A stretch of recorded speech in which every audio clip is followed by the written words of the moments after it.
Everyone, how are you? I hope guys you are good.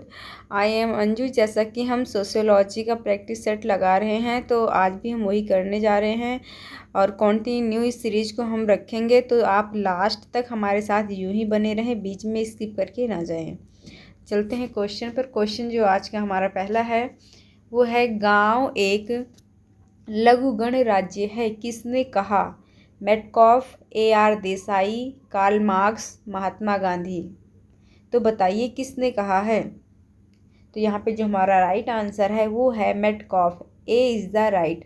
Metcalfe ने कहा है गांव एक लघु गणराज्य है। आई होप कि क्लियर हुआ होगा।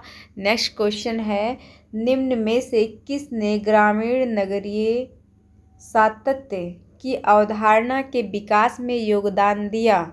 SC. Dube, Sorokin, Redfield, Comte. यहाँ पे जो राइट आंसर है वो है option number C is the right. Redfield ने ग्रामीण नगरीय सातत्य की अवधारणा दी।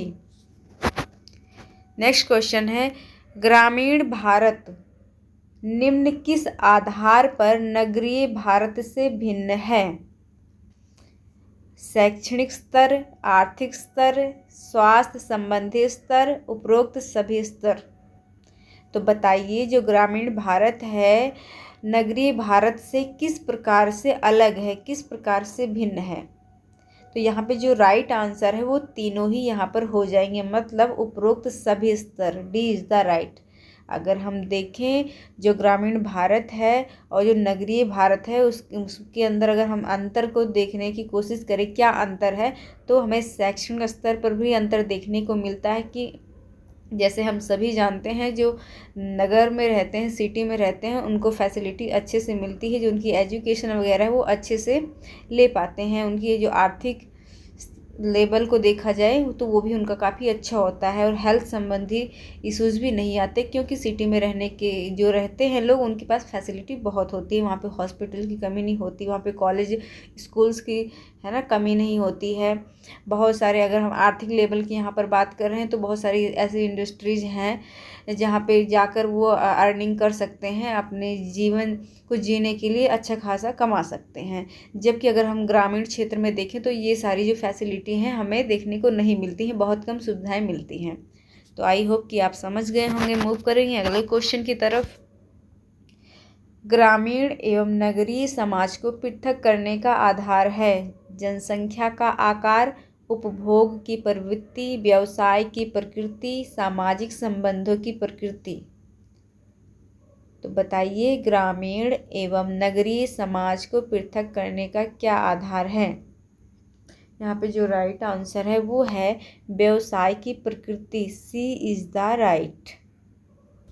ओके, क्योंकि हम सभी जानते हैं कि जो ग्रामीण क्षेत्र है वो टोटली अगर हम 90% की बात करें तो कृषि पर ही डिपेंड रहते हैं, और जबकि अगर नगर की बात करें, सिटी की, तो वहाँ पे कृषि क्षेत्र से जुड़ाव बिल्कुल नहीं होता है और बाकी अलग अलग इंडस्ट्री वगैरह से लोग जुड़े होते हैं। फाइन। चलो अगले क्वेश्चन पर चलते हैं। ग्रामीण एवं नगरीय समाज के बीच निम्नलिखित में से कौन अंतर का आधार है? जनसंख्यात्मक आधार, समुदाय का आकार, सामाजिक गतिशीलता की प्रकृति, उपर्युक्त सभी। तो बताइए यहाँ पे राइट आंसर क्या है? यहाँ पे जो राइट आंसर होगा हमारा वो होगा उपर्युक्त सभी, क्योंकि जनसंख्या के मामले में भी हमें डिफरेंस देखने को मिलता है ग्रामीण और नगरीय क्षेत्र को अगर कंपेयर करते हैं तो।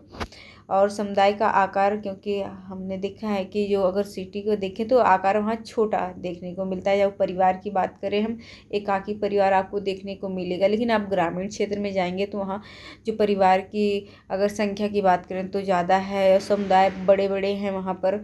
और सामाजिक गतिशीलता की प्रकृति की बात करें तो ज़्यादातर हमें कहाँ पे सिटी में देखने को मिलती है। तो काफ़ी डिफरेंस है। तो मतलब यहाँ पे सभी जितनी दी हुई हैं सारी डिफरेंस को हम देखते हैं ग्रामीण और नगरीय क्षेत्र के बीच। अगला क्वेश्चन है, किसने कहा नगरीयता एक जीवन पद्धति है? रॉस, बर्गल, विर्थ, कारपेंटर। तो यहाँ पे जो राइट आंसर वो है C is the right. Wirth ने कहा था कि नगरीयता क्या है, एक जीवन पद्धति है। इनका जो पूरा नाम है लुईस विर्थ। नेक्स्ट क्वेश्चन है, गांव से लोगों का शहर की ओर आना और शहरी मूल्यों को अपनाने को क्या कहते हैं? औद्योगिकीकरण, नगरीकरण, संस्कृतिकरण, पश्चिमीकरण। जो यहाँ पर राइट आंसर है वो है बी इज़ द राइट, नगरीकरण। जब गांव से शहर की तरफ लोग आते हैं तो पूछा जा रहा है कि उस शहरी मूल्यों को अपनाने को क्या कहते हैं? नगरीकरण कहते हैं। फाइन। नेक्स्ट क्वेश्चन है, जननांकिकी शब्द का प्रयोग सबसे पहले किस वर्ष किया गया था? 1885 में, 1855 में, 1905 में, 1895 में। तो यहाँ पर जो राइट आंसर है हमारा बी इज़ द राइट, 1855 में जननांकी शब्द का प्रयोग सबसे पहले किया गया था। नेक्स्ट क्वेश्चन है, सर्वप्रथम जननांकी शब्द का प्रयोग किसने किया? गुइलार्ड, ग्रेवनिक, बार्कले, सोरोकिन। जो राइट आंसर होगा वो होगा ए इज़ द राइट। गुइलार्ड ने सबसे पहले जननांकी शब्द का प्रयोग किया था। कब? 1855 में। नेक्स्ट क्वेश्चन है, डेमोग्राफी दो शब्दों डेमस और ग्राफी से मिलकर बना है। डेमस और ग्राफी किस भाषा का शब्द है? फारसी, यूनानी, जर्मनी, हिंदी। तो यहाँ पर जो राइट आंसर है वो है यूनानी, बी इज़ द राइट। जो डेमोग्राफी है जो दो शब्दों से मिलकर बना है, डेमस और ग्राफी, ये यूनानी शब्द से या यूनानी भाषा से मिलकर बना है।